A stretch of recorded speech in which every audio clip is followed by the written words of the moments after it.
ஒரு நிதி ஆலோசகர் தன் வாடிக்கையாளர்களை அதிக கமிஷன் முதலீடுகளில் இருந்து தடுத்தார். அவர் லட்சக்கணக்கான ரூபாய் வருமானத்தை இழந்தார்.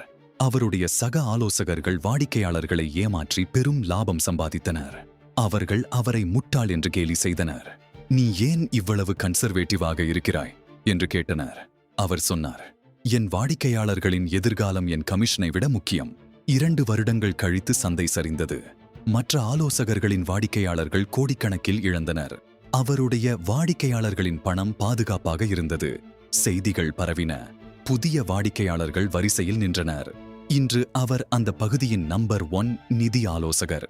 அவர் சொல்கிறார், நேர்மைதான் நீண்ட கால வெற்றியின் ரகசியம்.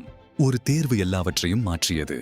உடனடி லாபத்தை விட நீண்ட கால நம்பகத்தன்மையே வெற்றியின் அடிப்படை.